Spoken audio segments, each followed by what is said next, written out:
En el següent vídeo anem a veure com programar un robot que segueix la línia negra sobre un fons blanc. L'algoritme que seguirem serà el que es veu a continuació. El robot tindrà dos sensors que detecten el color de la pista, color blanc o color negre, que és la línia a seguir. Si els dos sensors detecten blanc, el robot haurà de seguir avant, mentre que si el sensor esquerre detecta negre, haurà de girar cap a l'esquerra, mentre que si el sensor dret detecta negre, haurà de girar cap a la dreta, tal com es veu en la figura. Ara anem a veure com es programarien els blocs d'Arduino Blocks, però abans caldria revisar les connexions del driver de motors.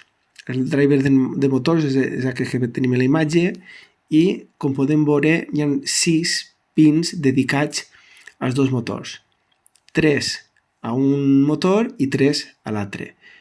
El que hi ha que tenir en compte que els pins dels extrems, en aquest cas els de color verd, són els que manen sobre l'estat de on-off del motor, mentre que els altres dos, que serien el taronja i el blau, es dedicarien a la inversió de gir. La combinació de on-off, off-on són els que dirien si gira a la dreta o a l'esquerra. Per tant, per a fer els blocs de funcionament dels motors, el que anem a fer són funcions. I anem a dedicar-li una funció al motor dret,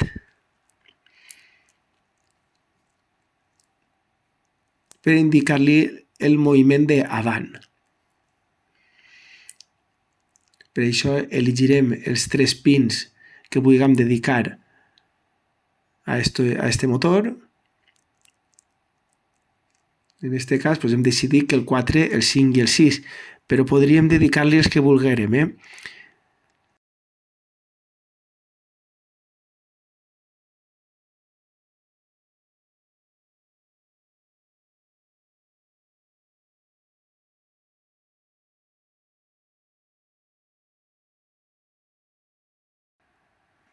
Una vegada ja tenim el motor dret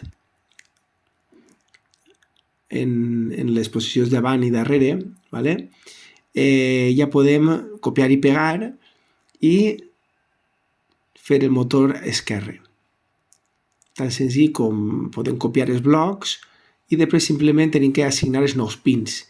Si el motor dret hem decidit els pins 4, 5 i 6, ara pot ser el 7, 8 i 9. Això dependrà de les connexions del nostre robot. En aquest cas hem decidit que siguin aquests pins, però poden ser els que vulguem.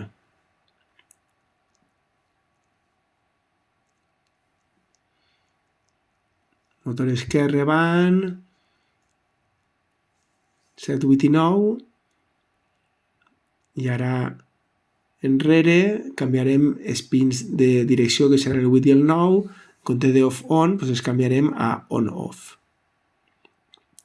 Igual que hem dit abans, el pin 7, en aquest cas, el motor esquerre, serà el que indicarà la marxa o el paro. El tindrem sempre en on, mentre que els altres, el 8 i el 9, seran els que indicaran el canvi de sentit de gir.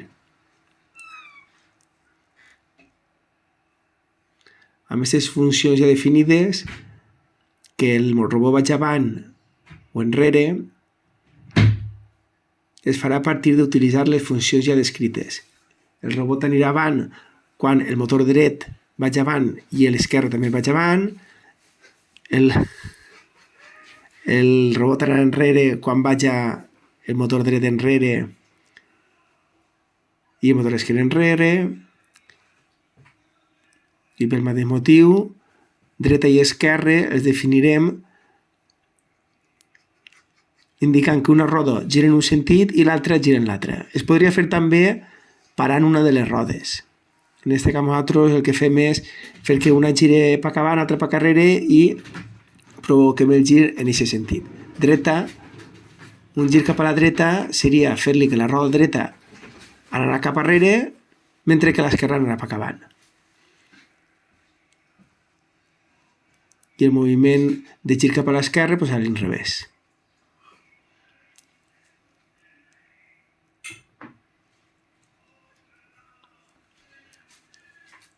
A tindre en compte, important, quan fem les funcions i posem dos paraules, no ho he dit abans, els espais en Arduino Blocks donen problemes. Per tant, recomanem que o posem un guionet o posem tota la paraula junta. Anem ara a crear totes les variables.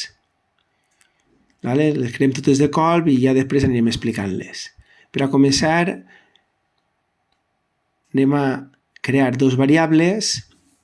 Serien booleanes perquè la informació que ens transmet el sensor és de 1 o 0 o de verdadero o falso, és un sensor digital. Per tant, crearem la variable com a booleana. En creem dos. A una variable li posarem el nom de sensor esquerre i a l'altre li posarem sensor dret. Les altres variables que hem creat, eixes les fem simplement per a simplificar el tema de l'algoritme. Podríem fer-ho directament en verdadero o fals, però bueno, al posar la paraula blanc i negre pareix que s'entenga millor.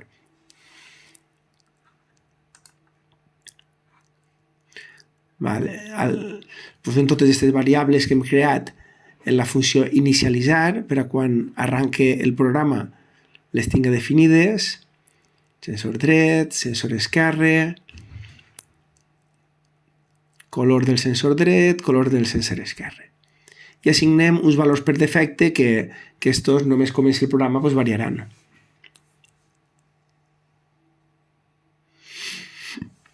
A sensors de color de línia, pues, bueno, buscant els sensors trobareu ja una de les caixetes que és la que busquem, inclús posa sigue línies, és trobar-la i posar-la. Això vol dir que estem a la variable sensor esquerre li estem assignant el valor d'un no de sensors de sigue línies i al sensor dret exactament igual. El que tenim que tindre en compte és quins pins hem assignat a aquests sensors. En aquest cas els hem posat els pins 2 i pin 3 perquè encara estan lliures, però depèn del projecte, doncs això podria canviar. A les variables de color del sensor esquerre, color del sensor dret, els hem assignat la paraula blanc. Anem ara a establir una funció que es diga establir colors, que el que volem és que ens diga doncs, el sensor dret i el sensor esquerre quin color estan detectant, i això anirà llegint constantment. Per això utilitzarem una funció lògica de sí i si no. ¿Vale? Si el sensor esquerre, en aquest cas, detecta verdader, doncs li direm que en color del sensor esquerre introduïsca la paraula blanc. I si no, ¿vale? Si no detecta blanc, doncs suposem que serà el negre, ¿vale? Doncs li posem l'ordre de negre. ¿Vale? Si el sensor esquerre detecta verdader, blanc, si no, negre. I sensor dret, el mateix. Si sensor dret detecta verdader, color sensor dret, blanc. I si no, negre. De tota manera, això ja hauria que revisar-ho perquè pot ser que el verdader siga el negre i no el blanc, però bueno, suposem que fora aixina, ¿vale? Esta seria la programació. Cada vegada que entre en esta funció serà precís que faci la lectura de dos sensors. Fa la lectura de dos sensors, pin 2, pin 3, comprova si són verdaderos o fals i així assignarem la paraula blanc o la paraula negre. Per tant, ara ja sols queda l'algoritme principal que constaria dels següents blocs. El primer, una lectura constant de colors, per això posem aquest bloc com a primera funció, i després, en funció de les lectures, posem l'algoritme que hem comentat abans.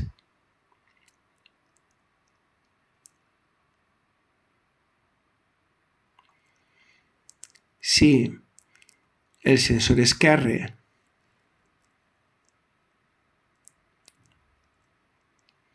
Si el sensor esquerre és blanc i el sensor dret també és blanc, el robot haurà d'anar cap avant. Volen dir que no està xafant la línia i no corre perill d'eixir-se'n.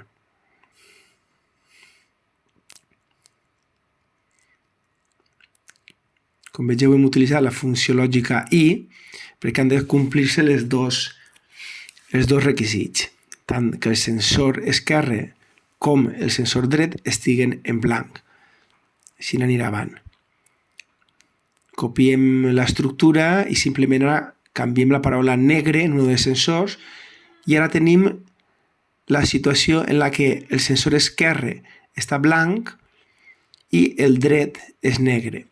O sigui que si estem xafant per la part dreta, la línia haurem de girar cap a la dreta per evitar que s'enisca el robot.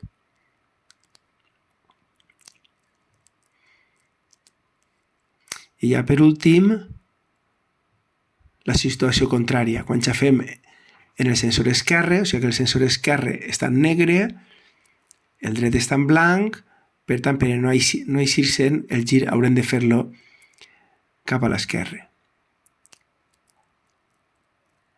La situació en la que els dos sensors xafen negre és una situació que en principi no hauria de donar-se, però